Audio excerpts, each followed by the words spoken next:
इस वक्त हमारे साथ बातचीत के लिए समाजवादी पार्टी के कौशाम्बी से सांसद पुष्पेंद्र सरोज मौजूद है। पुष्पेंद्र जी, इटावा में जिस तरह से माहौल हुआ, लगातार वहां पर स्थिति आउट ऑफ कंट्रोल हो रही है। पुलिस द्वारा कल लाठीचार्ज भी किया गया है। पूरे घटनाक्रम की अगर बात करें तो किस तरह से आप देख रहे हैं, क्योंकि समाजवादी पार्टी के प्रमुख अखिलेश यादव बीजेपी पर कह रहे हैं कि पड़ोसी राज्य से लोगों को यहां पर लाकर माहौल खराब किया जा रहा है। देखिए, सबसे पहले उस पूरे घटनाक्रम का मैं बहुत तहे मन से उसकी निंदा करता हूँ और पूरी समाजवादी पार्टी उसकी निंदा करती है। समाजवादी पार्टी ने उन लोगों को आर्थिक मदद भी देने का काम किया है और हमारे राष्ट्रीय अध्यक्ष श्री अखिलेश यादव जी ने सख्त निर्देश दिया है कि किसी भी तरीके से इनकी मदद की जाए, उनको न्याय मिले, सरकार द्वारा उस पे कदम उठाए। और रही बात, आपने पूरी घटना को देखा है, कवर किया है, तो ये सिर्फ एक आपराधिक घटना नहीं है और इसको आपराधिक घटना के रूप में ही नहीं देखना चाहिए। आज जिस तरीके से ये एक ऐसी घटना है जो हमारे समाज की अगर गहराई में आप जाएंगे तो सामाजिक न्याय आज के समाज में नहीं है, कास्टिसिज्म आज भी है। बाबा साहेब भीमराव अम्बेडकर की बातें हम भाषणों में ज़रूर करते हैं, लेकिन जब आप रूरल इंडिया और गांव में जाएंगे तो वो कहीं का नहीं बचता है। अभी भी कास्टिसिज्म है। कुछ समाज के लोग जन्मजात अधिकार अपने जताने की कोशिश करते हैं कि उनका जन्मजात अधिकार दूसरे समाज के लोगों के ऊपर है और ये बहुत निंदनीय है। ये घटना कोई एक घटना नहीं है, इस घटना को एक हाईलाइट ज़रूर मिल गई, लेकिन आज के दिन भी हर हर दिन छोटे छोटे लेवल पे ऐसी घटना हमको देखने को मिलती है। हम सबको अपने डिस्ट्रिक्ट्स में भी देखने को मिलती है, पूरे देश में देखने को मिलती है। और जिस तरीके से इस घटना का वीडियो मैंने भी देखा है, एक आपत्तिजनक शब्दों का इस्तेमाल किया गया है, मुंडन कराया गया, यूरिन तक फेंका गया।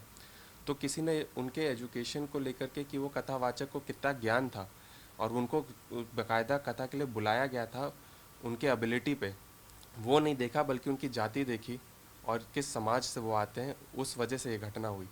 तो ये घोर निंदनीय है। आपको लगता है कि उचित कार्रवाई हो रही है, क्योंकि कल तस्वीरें आपने देखी होगी, पत्थरबाजी की गई है, वहां पर लाठीचार्ज भी पुलिस द्वारा किया गया है, गिरफ्तारी भी की गई है और कथावाचक पर पुलिस द्वारा एफआईआर भी दर्ज किया गया है। तो ऐसे में आपको लगता है कि आज चूंकि वहां पर ब्राह्मण सभा भी बुलाई गई है, प्रदर्शन भी किया जा रहा है। देखिए, ऐसी स्थिति तभी बनती है जब जल्दी से जल्दी कार्रवाई नहीं होती है और सही ढंग से कार्रवाई नहीं होती है। कार्रवाई में देरी कितनी हुई, वीडियो आने के बाद भी अगर मैं और आप एक समानता के रूप से भी देखें तो जो गलत है वो सीधा दिख रहा है। तो उसको एक, क्योंकि वो लोग समझते हैं कि वो सरकार के साथ हैं और सरकार का झुकाव उनकी तरफ है, तो प्रशासन भी रुक जाता है।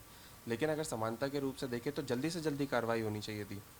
आज ये स्थिति अगर बनी है तो पुलिस प्रशासन की नाकामी की वजह से बनी है, सरकार की नाकामी से बनी है। और हमने ये देखा है कि ये सही बात है कि भारतीय जनता पार्टी के लोग का एक नया रूल निकल गया है, एक नई प्रणाली निकल गई है कि आपके खिलाफ घटना घटेगी लेकिन आपके ऊपर भी एफआईआर हो जाएगी। और ये हमें हर केस में देखने को मिल रहा है, चाहे रेप का केस हो, चाहे आपको ज़िंदा जला के मार दिया जाए तो परिवार के खिलाफ एफआईआर हो जाती है, ताकि दबाव बनाया जा सके, ताकि उनके बयानों को वापस लिया जा सके और मामले को दफना दिया जाए। लेकिन ये फिर से मैं बता रहा हूँ कि जब इतना हाईलाइट हो जाता है, पूरी समाजवादी पार्टी उनके साथ खड़ी है, पूरा पीडीए समाज उनके साथ खड़ा है, तो मुझे नहीं लगता कि ये कोई भी दबाव बना ले, कोई भी एफआईआर कर लें, हम नहीं पीछे हटने वाले हैं, वो नहीं पीछे हटने वाले हैं। और न्याय, नेशनल ह्यूमन राइट्स कमीशन भी इन्वॉल्व हुआ है इसमें, तो मैं यही चाहूँगा कि सरकार के किसी भी दबाव में ना आकर के एक सख्त से सख्त एक अच्छी रिपोर्ट बना कर दें, एक सच्चाई रिपोर्ट बना कर दें और सख्त से सख्त और जल्दी कार्रवाई हो। जब तक जल्दी कार्रवाई नहीं होगी तब तक ये हमें माहौल गर्मा गर्मी का दिखेगा। बीजेपी कह रही है कि समाजवादी पार्टी जाति की राजनीति कर रही है और यादव और ब्राह्मण के बीच लड़ाई समाजवादी पार्टी करवा रही है। देखिए, समाजवादी पार्टी की मैं आपको बोल दूं कि जाति की लड़ाई नहीं है ये यादव बनाम ब्राह्मण की लड़ाई नहीं है, ये दो जातियों की लड़ाई नहीं है, ये बाबा साहेब के संविधान की सोच की लड़ाई है। एक तरफ बाबा साहेब के बनाए हुए संविधान की जो इक्वालिटी का सोच है, जो समानता की बात करता है, कास्टिसिज्म ख़त्म करने की बात करता है, और दूसरी तरफ जो लोग अपने आप को जन्मजात एक अधिकार समझते हैं कि हम जन्म में हैं इस जाति में, तो अभी भी हमें ज़्यादा अधिकार है, रिलीजियस इवेंट्स में हमें ज़्यादा मौका मिलना चाहिए, हम ज़्यादा ऊपर हैं, ये उसके विचारों की लड़ाई है। तो हम समाजवादी पार्टी, हमारे राष्ट्रीय अध्यक्ष और सभी लोग बाबा साहब के बनाए हुए संविधान से चलने वाले लोग हैं, उनके साथ खड़े हैं और संविधान बनाम ये जो सोच है कि हम ज़्यादा ऊपर हैं, इसके बीच की लड़ाई है, ना कि कोई दो जातियों के बीच में। एक इससे हटकर सवाल है और आखिरी सवाल है कि आरएसएस के सरकार्यवा है दत्तात्रेय होसबोले, जिन्होंने बयान दिया है कि समाजवाद और धर्मनिरपेक्ष शब्द को हटाने की ज़रूरत है संविधान से, क्योंकि बाद में इसे जोड़ा गया है। देखिए, बाद में जोड़ा गया हो या पहले जोड़ा गया हो, अगर आप समाजवाद की बात करें और धर्मनिरपेक्ष की बात करें, तो उन शब्दों का अर्थ क्या है वो समझना से बहुत ज़रूरी है। समाजवाद तो सब समाज की बात करता है और सोशलिज्म की बात करता है, एक सोशलिस्ट आइडियोलॉजी की बात करता है। तो मुझे समझ में नहीं आता कि आरएसएस और भारतीय जनता पार्टी के लोग जो ये बयान देते हैं कहाँ से पढ़ के लाते हैं, क्या समझ के लाते हैं। जिस तरीके से अगर मैं आपको बात करूं कि इनके भाषणों में खाई पैदा करने के भाषण होते हैं। इन आपने देखा होगा कि हमारे सूबे के मुख्यमंत्री माननीय योगी आदित्यनाथ जी ने फिर से कांवड़ यात्रा को लेकर के नेम प्लेट जारी करने का आदेश दे दिया है। वो क्यों समाज में खाई पैदा करने की बात कर रहे हैं? क्यों एक नेम प्लेट से क्या अचीव हो जाएगा, मुझे नहीं समझ में आता आज तक ना। वो पिछले साल भी किया गया था, हाई कोर्ट चला गया था, कोर्ट से भी स्टे हो गया था और इस साल भी उन्होंने फिर से ये बयान दिया। तो मुझे समझ में नहीं आता नेम प्लेट से क्या अचीव हो जाता है। जब वो सब के मुख्यमंत्री हैं, सब धर्म सब जात के मुख्यमंत्री हैं, तो आए दिन वो ऐसा बयान क्यों देते हैं? तो भारतीय जनता पार्टी की आइडियोलॉजी ये रही है, उनकी politics he divide and rule की रही है। तो मुझे लगता है कि वो अपना स्टैंड क्लियर करें कि वो किस तरीके से राजनीति करना चाहते हैं, और अगर सबका साथ नहीं लेकर चलना चाहते हैं तो फिर समाजवादी पार्टी बहुत सशक्त होकर के खड़ी है सब समाज की लड़ाई लड़ने के लिए। वो कह रहे हैं कि मुख्य संविधान में ये दो शब्द नहीं है जिसे बाद में जोड़ा गया है।